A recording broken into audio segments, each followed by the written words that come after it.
भगवान नरसिम्हदेव और प्रहलाद महाराज की लीला है, उसका एक सारांश अभी हम प्रस्तुत करेंगे।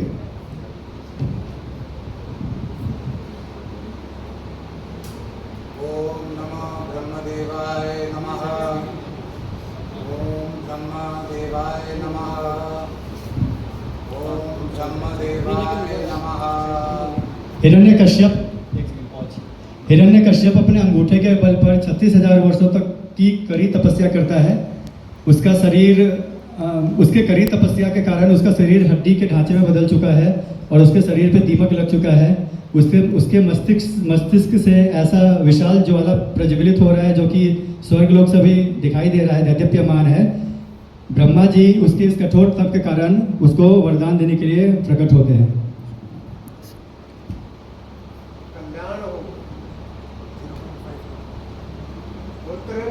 मैं तुम्हारी तपस्या से प्रसन्न हुआ, मांगो क्या वरदान मांगते हो? प्रभु, मुझे अमर होना है। पुत्र, अमर तो स्वयं मैं नहीं हूँ, कुछ और वरदान मांगो। ठीक है, आप मुझे ऐसा वरदान दीजिए कि न मैं दिन में मरूं न रात में, न धरती पर न आसमान पर, न घर के अंदर न ही घर के बाहर, न ही किसी अस्त्र से न किसी शस्त्र से, न ही कोई देव, मनुष्य या कोई दानव मुझे मार सके। तथास्तु।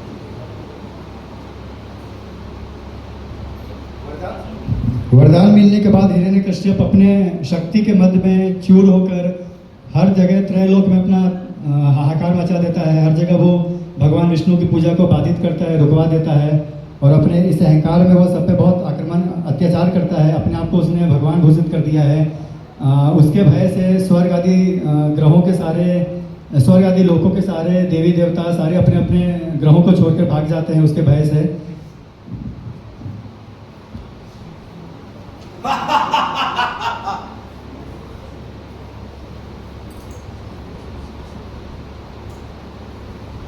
एक दिन हिरण्यकश्यप अपने सिंहासन पर विराजमान रहता है और उसे अपने पुत्र प्रहलाद की स्मृति आती है, तो वह अपने पुत्र प्रहलाद को मिलने के लिए बुलाता है। प्रहलाद की माता कयाधु उनको लेकर आती है।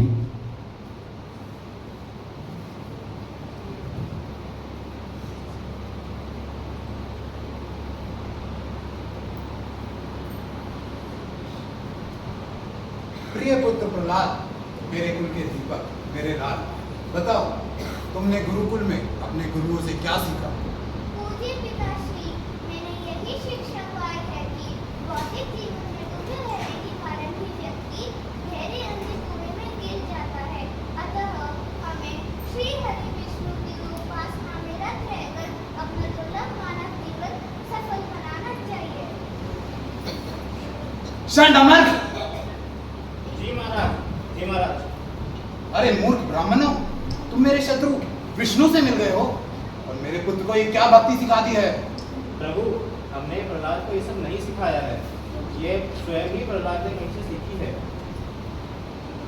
दूर ले जाओ इस कुल के कलंक को और इसे मार डालो।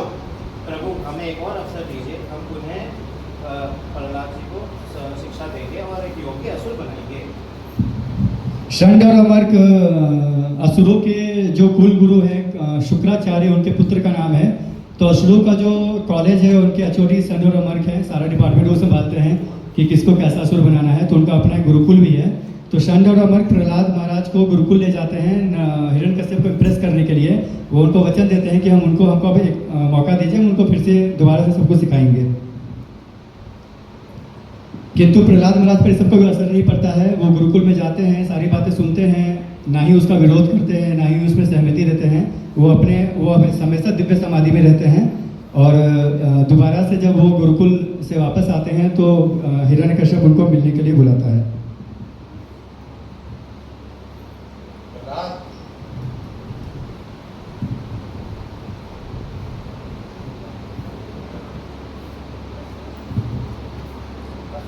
भगवान हिरण्यकश्यप की जय। प्रिय पुत्र प्रहलाद, बताओ तुमने अब तक जो भी शिक्षा पाई है उसमें सबसे सर्वश्रेष्ठ क्या लगी? पिताश्री, अभी तक मैंने जो कुछ भी सीखा है उसमें सबसे उत्तम है श्री हरि विष्णु की नवका भक्ति करना।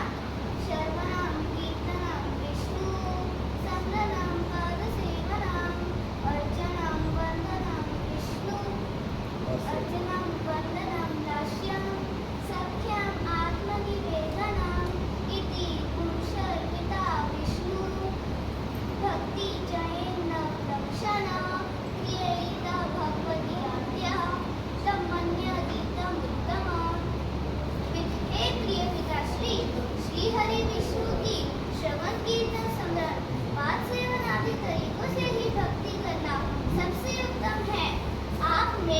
सबके ईश्वर श्री हरि विष्णु ही हैं और उनसे ही हम सबको बल मिलता है। अरे नीच बालक, तूने पुनः मेरे शत्रु विष्णु की प्रशंसा की।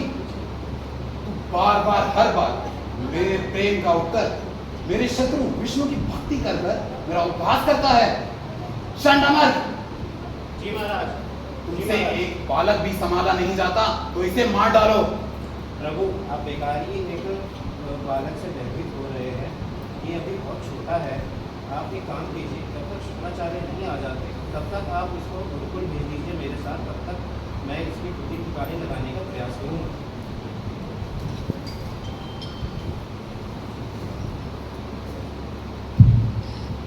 प्रहलाद महाराज वापस गुरुकुल जाते हैं षंड और अमर के साथ। शुक्राचार्य कहीं और व्यस्त हैं। इस बीच षंड और अमर भी कहीं और चले जाते हैं। उसके बाद प्रहलाद महाराज के भक्ति को देख के गुरुकुल के जो असुर सहपाठी उनके हैं, क्लासमेट्स, वो बहुत इम्प्रेस होते हैं। वो देखते हैं कि एक छोटा सा बच्चा अपने परिवार के द्वारा इतनी यातनाएं दिए जाने के बाद भी कैसे इतने प्रसन्नता में है, उसके चेहरे पे ऐसा ब्रह्म तेजस कहाँ से आ रहा है। तो इस जिज्ञासा में वो प्रहलाद महाराज से पूछते हैं कि आपके अंदर ये ऐसी, आप हमेशा ऐसे दिव्य समाधि में कैसे रहते हो, हमेशा प्रसन्न कैसे रहते हो। तो फिर प्रहलाद महाराज उनको बताते हैं कि मेरे गुरु ने मुझे ये सब शिक्षा दी है। भगवान कृष्ण की, भगवान विष्णु की भक्ति करने की शिक्षा मुझे अपने गुरु से मिली है। फिर प्रहलाद महाराज वहाँ पे प्रीचिंग करते हैं, अपने सहपाठियों की सारी चीज़ें बताते हैं और उनके सहपाठी भी भक्त बन जाते हैं। वो भी भक्ति में लीन हो जाते हैं। सारे लोग कीर्तन करते हैं, हरिनाम संकीर्तन में लगे रहते हैं। षंड और अमर जब एक बार आते हैं वापस भिक्षाटन से और वो देखते हैं कि उनके कॉलेज के बाकी स्टूडेंट्स भी बिगड़ चुके हैं, मतलब भक्त बन चुके हैं, तो उनसे फिर ये बर्दाश्त नहीं होता है। उनके अहंकार को बहुत चोट पहुंचती है और अब वो हिरण्यकश्यप से ये सारी बातें करते हैं, उनको ये सारा चुगली करते हैं और उनको बताते हैं कि प्रहलाद अब पूरा बिगड़ चुका है। इस बात से हिरण्यकश्यप बहुत क्रुद्ध होता है और वो प्रहलाद को मारने के लिए बुलाता है। षंड अमर, प्रहलाद को लेकर आओ।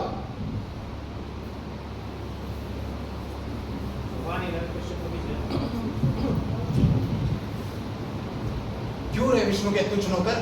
मैंने सुना तो गुरुकुल में अन्य बालकों को भी विष्णु का भक्त बनाने में लगा हुआ है। कुल का वो सकोला है जो अपने ही कुल को डसने को आतुर है। अपना पुत्र ही कुल का द्रोही हो तो उसका त्याग कर देना चाहिए और आज मैं स्वयं तुझे मारूंगा। बता, तेरा विष्णु कहाँ है? आज मैं तुझे खत्म कर दूंगा। तेरा विष्णु, मैं देखता हूँ वो तुझे बचाने आता है या नहीं। पिताश्री, मेरे प्रभु श्री हरि विष्णु तो सर्वदा व्याप्त है। वो इस महल में भी है और इस खंभे में भी।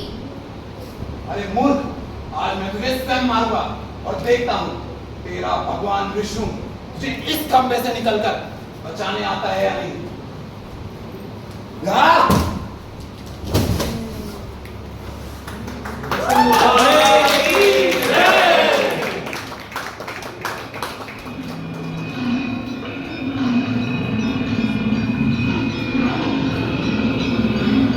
ये क्या है? ये कौन सा प्राणी है? पापी, निर्लज, भागास्मी, मैं तेरा काल हूँ। तूने क्या सोचा था? तू मेरे गंदे भक्त प्रहलाद को मार देगा और मैं देखता रहूंगा? विष्णु, तू मुझे नहीं मार सकता। अच्छा हुआ तू स्वयं आ गया। आज मैं तुझे स्वयं खत्म कर दूंगा।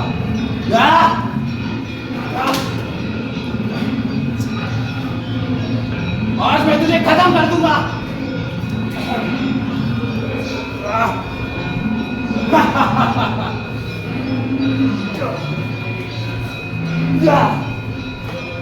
ये है तेरा भगवान।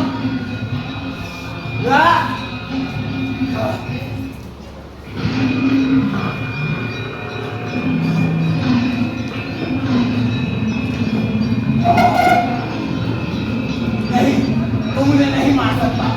मैंने ब्रह्मा से वरदान दिया है। क्या वरदान दिया तुझे ब्रह्म ने? कि मैं ना दिन में मरूंगा न रात में। अभी ना तो दिन है ना ही रात। देख दुष्ट, अभी संध्या वेला है। मैं घर के अंदर मर सकता हूँ, मैं घर के बाहर। ना तो तू घर के अंदर है और ना ही बाहर। तू दहलीज पर है। मुझे कोई देव मार सकता है, मैं कोई मनुष्य है। मैं ना तो कोई मनुष्य हूँ ना देव, मैं अभी तू दोनों हूँ। मेरा परिचय नरसिंह है। मुझे अस्त्र से मारा जा सकता है न शस्त्र से। ना ही मैं तुझे किसी अस्त्र अन्य ना ही किसी शस्त्र अपितु अपने नखुनों से बंद करके तुझे इस धरती से मुक्त कर दूंगा।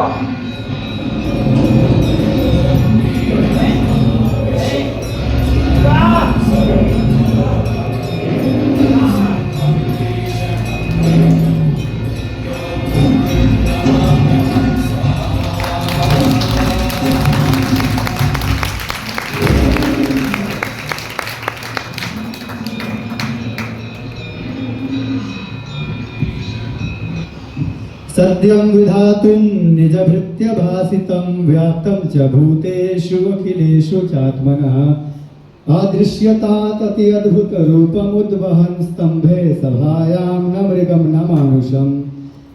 भगवान नरसिंह देव ने अपने भक्त दास प्रहलाद महाराज के वचन को सही साबित करने के लिए कि भगवान हर जगह व्याप्त हैं, विशेषकर इस खंभे में एक ऐसा रूप धारण किया जो ना तो मृग मतलब ना तो शेर का था ना मनुष्य का था। भगवान के इस विकराल रूप को देखकर संपूर्ण ब्रह्मांड भयभीत था। भगवान की जिह्वा तलवार के समान थी, भगवान के नख शिल मतलब पत्थर के समान थे, भगवान के कान तीक्ष्ण खड़े थे, भगवान के गर्दन के बाल चंद्रमा के प्रकाश के तरह दीप्यमान हो रहे थे।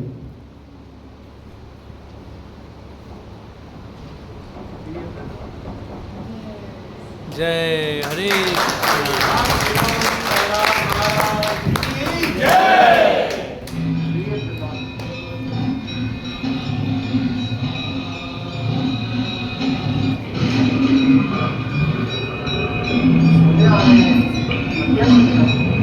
मैं जानता हूँ कि तुम्हें इस दुष्ट ने अत्यंत पीड़ा दी।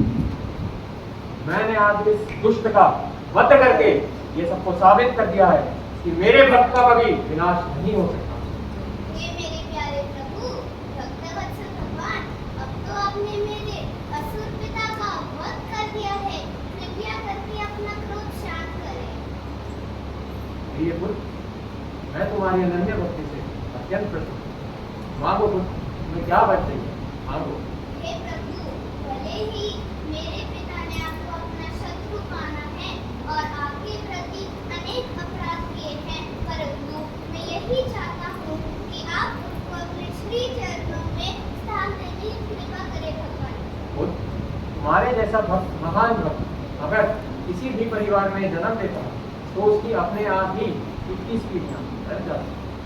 तुम्हारे पिता को स्वयं ही उसकी मृत्यु की। भगवान नरसिम्हा देव की आचार्यगण ऐसा वर्णन करते हैं। श्रील विश्वनाथ चक्रवर्ती ठाकुर पाद बोलते हैं कि भगवान नरसिंह देव ब्रह्ममुहूर्त में ही उस सभागार में उपस्थित हो चुके थे, लेकिन वो ये सोच रहे थे, वो ऐसा स्पेकुलेट कर रहे थे कि प्रहलाद किस खंभे की ओर इशारा करेगा, मैं उसी खंभे से बाहर आऊंगा। तो यह भक्त वत्सल भगवान की वत्सलता की पराकाष्ठा है कि वो अपने एक नन्हे से भक्त के लिए उसके वचन को सिद्ध करने के लिए सभी लोगों को स्वामी होते हुए भी खंभे को चुनते हैं प्रकट होने के लिए, और ऐसा रूप धारण करते हैं जो बहुत ही खतरनाक और अजीब सा है, लेकिन अपने भक्त के वचन को सिद्ध करने के लिए और ब्रह्मा जी के वरदान को सही साबित करने के लिए वो ऐसा उद्योग करते हैं।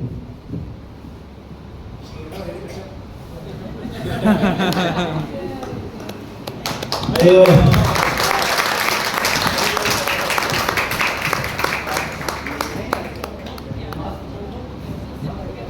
सारे लोग आ जाइए, रोल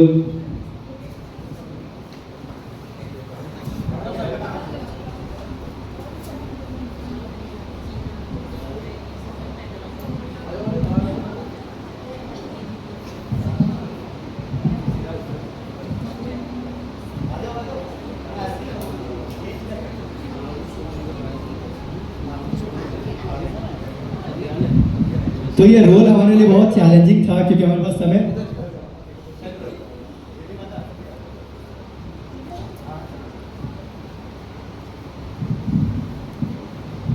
तो ये रोल हमारे लिए बहुत चैलेंजिंग था। सारे परफॉर्मर्स आ जाएंगे, सारे पहले वाले जितने भी इससे रिलेटेड परफॉर्मेंस में नाम भी भूल गया, कौन कौन परफॉर्म कर रहा था, सब आ जाओ। सारे नहीं, जो इस ड्रामा में परफॉर्म कर रहे थे। प्रीति माता जी, यूट्यूब कयादू, मधु माता जी, जो भी कॉस्ट्यूम सिलेक्शन में थे, डेकोरेशन नहीं, मेकअप वगैरह में थे, मेकअप तो मैंने किया था। तो ये रोल हमारा, ये ड्रामा एक्ट हमारे लिए बहुत चैलेंजिंग था और हमारा SUP भी यही था, USP हमारा यही था। हमने इसके लिए बहुत प्रयास किया था, हमारे पास समय बहुत कम था, हमको हमारे लिए पहला अनुभव था, हमको इसका कोई एक्सपीरियंस, हम सारे फ्रेशर थे इस फील्ड में, लेकिन हमने बहुत प्रयास किया। मैं हृदय से धन्यवाद करूंगा सारे टीम का जिन्होंने अथक प्रयास किया। मात्र 10 दिन में स्क्रिप्ट राइटिंग से लेके फाइनल आउटपुट तक इन सब ने दिया है। सबसे पहले भगवान हिरण्यकश्यप जी का मैं धन्यवाद करूंगा, करण प्रभु करण प्रभु ने सबसे अधिक प्रयास किया क्योंकि 80% डायलॉग्स इन्हीं के थे और इनको लास्ट में अपना ऑपरेशन भी करवाना था मतलब मरना था, और इन्होंने हिरण्यकश्यप का रोल किया। हरे कृष्णा कृष्णा कृष्णा हरे हरे, हरे राम राम राम हरे हरे। भगवान श्री नरसिम्हा देव हमारे सबके प्यारे अंश प्रभु का लास्ट में पैराशूट लैंडिंग हुआ था। शुरू में नखरे दिखा रहे थे, लेकिन ये रोल पहले समीर प्रभु को दिया गया था, लेकिन वो बीच में बीमार हो गए थे तो इनको फिर बाद में करना पड़ा। लेकिन इन्होंने बहुत ही कम समय में बहुत ही अमेजिंग एक्ट किया। मुझे खुद उम्मीद नहीं था कि ये इतना अच्छा करेंगे। मुझे लग रहा था कि क्योंकि शेर का एक्टिंग कर पाना बहुत मुश्किल है, उसमें आपको हमेशा अलर्ट और अग्रेसिव रहना होता है, आप बीच में कभी भी ढीले ढाले नहीं कर सकते हो। तो और इनको मास्क पहन के इतनी गर्मी में बाल लगा के काफ़ी इन्होंने अच्छा प्रयास किया। तो इन सब इनके लिए भी एक बार जोर से हरे कृष्णा कृष्णा कृष्णा हरे हरे, हरे राम राम हरे हरे। उसके बाद परी हम सब की लाडली प्रहलाद महाराज की जय हो। परी ने बहुत ही कम समय में ये सब प्रिपेयर किया है। बताइए 10 साल की उम्र में इनका इस सबसे लेना देना नहीं था। हम जब क्लासेस करते थे कभी कभी आती थी, कभी कभी नहीं आती थी, बच्ची है, मन चंचल है। तो लेकिन इनका क्यूट सा चेहरा देख के हमको एक बार में ऐसा लगा कि प्रहलाद महाराज के लिए बेस्ट है। और जैसे ही हमने इनको ऑफर दिया एक्टिंग का, इन्होंने तुरंत ऑफर एक्सेप्ट कर लिया और बहुत ही सुंदर इन्होंने मेरे लिए सबसे ज़्यादा आश्चर्यजनक इनका रोल है, क्योंकि इतने कम उम्र में इस फील्ड में इनको कुछ पता ही नहीं है क्या है ये श्रवणम कीर्तनम विष्णु क्या है। श्लोक भी इन्होंने याद किया जो मेरे लिए, मैंने इनको पहले श्लोक नहीं दिया था, मैंने सोचा था मैं ही नरेट कर दूंगा क्योंकि बच्ची है भूल जाएंगी, लेकिन इन्होंने खुद ही बोला कि मैं कर लूंगी। और 3 दिन पहले इनको मैंने बोला कि अब श्लोक याद कर दो, इन्होंने कर लिया। तो मेरे लिए आश्चर्यजनक है। हरे कृष्णा कृष्णा कृष्णा हरे हरे, हरे राम राम हरे हरे। तो बहुत ही कम समय में इन्होंने बहुत अच्छा परफॉर्म किया है। और थैंक्स टू प्रीति माता जी, हर मदर का यादू, और रियल लाइफ में भी इनकी माता जी ने इनको बहुत बहुत प्रोत्साहित किया। सब कुछ इन्होंने इनको अभ्यास करवाया, प्रैक्टिस करवाया और इतना सुंदर इन्होंने यहाँ पे एक्ट प्ले किया है। ओके, नेक्स्ट अमर्क समीर प्रभु शुक्राचार्य के लाडले पुत्र जिन्होंने अमर्क का रोल प्ले किया है। शंड अंगिरस प्रभु को बनना था लेकिन वो अभी कहीं बिजी है जरूरी का। आप लेट हो गए, आपके पैसे काटेंगे हम। शेर सिंह प्रभु आगे आइए। हम सबके प्यारे ब्रह्मदेव, हमारे अपने घरेलू ब्रह्मदेव शेर सिंह प्रभु। शेर सिंह प्रभु के लिए रोल बहुत चैलेंजिंग था। हालांकि it was a very small play, but for him because of Haryanvi tone वो पुत्र को पुत्र बोलते थे। तो इनको काफ़ी इन्होंने काफ़ी खुद को बहुत तरासा है और बहुत ही अच्छा इन्होंने ब्रह्मदेव का अमेजिंग रोल इन्होंने निभाया। इनके लिए भी एक जोर से एक बार हरे कृष्णा कृष्णा कृष्णा हरे हरे, हरे राम राम राम। समीर प्रभु ने हाथ में डायलॉग्स लिखे हुए थे लेकिन इनको इनकी जरूरत पड़ी नहीं। समीर प्रभु के लिए भी हरे कृष्णा कृष्णा कृष्णा हरे हरे, हरे राम राम राम हरे हरे। मधु माता जी अगेन कितनी तारीफ करूं, कॉस्ट्यूम सिलेक्शन में इनका अहम रोल रहा। और विधि माता जी भी कॉस्ट्यूम सिलेक्शन में, ये जो बाजूबंद ये हाथ के सारे ये नख वगैरह इन्होंने बनाए हैं ये सारा कुछ। तो एक बार विधि माता और मधु माता के लिए जोर से हरे कृष्णा कृष्णा कृष्णा हरे हरे, हरे राम राम राम। कॉस्ट्यूम सिलेक्शन में रूपवती राधा देवी दासी भी थी पूरी तरह से, वो मेजर रोल इन्हीं का था। सारी वाली भी हरे कृष्णा कृष्णा कृष्णा हरे हरे, हरे राम राम राम हरे हरे। ये ये सब कुछ जो इन्होंने पहना है सब साड़ियाँ हैं, वो इन्हीं की है। इन्होंने अपने खजाने में से खोज के कलर मैच करके कि कौन सा सूट करेगा नरसिंहदेव को, कौन सा इनको सूट करेगा। एक बार हमने दूसरे कलर का पहना दिया था अमर को, तो इन्होंने खुलवाया, बोला कि नहीं ये सूट नहीं कर रहा है। तो बहुत ही बारीक नज़र इन्होंने लग रखा था ताकि सारे जो चरित्र, सारे कैरेक्टर है वो जीवंत लगे, रियल लगे। हर्षिता माता जी का भी इसमें कंबाइंड सारा योगदान है। तो आप सबका हृदय से बहुत बहुत धन्यवाद, और हमें आशा है कि श्रीला प्रभुपाद और गुरु महाराज हमारे इस प्रयास से संतुष्ट हुए होंगे। कृष्णा कृष्णा कृष्णा हरे हरे, हरे राम राम राम हरे हरे। और प्रोड्यूसर और डायरेक्टर के लिए सोमदास प्रभु, हरे कृष्णा कृष्णा कृष्णा हरे हरे, हरे राम राम हरे हरे। अब मैं हिज ग्रेस आनंद गौरांग दास प्रभु जी, हिज ग्रेस आनंद गौरांग प्रभु से ये करबद्ध निवेदन करूंगा कि वो आज अभी आके हम सबको भगवान नरसिंह और प्रहलाद महाराज के लीला के बारे में कुछ बताएं और हमारा मार्गदर्शन करें। एक बार जोर से हमारे सबके प्यारे, जिनका हमें हमेशा से इंतजार रहता है और जिनको बुलाने के लिए हमें बहुत पापड़ बेलने पड़ते हैं, बहुत रंगारंग कार्यक्रम का आयोजन करना पड़ता है, तभी आते हैं। तो एक बार जोर से हम सबके प्यारे प्रभु जी के लिए हरे कृष्णा कृष्णा कृष्णा हरे हरे, हरे राम राम हरे। तो मैं प्रभु जी से रिक्वेस्ट करूंगा कि वो आए और हम सबको अपने कथा से हम सबका मार्गदर्शन करें।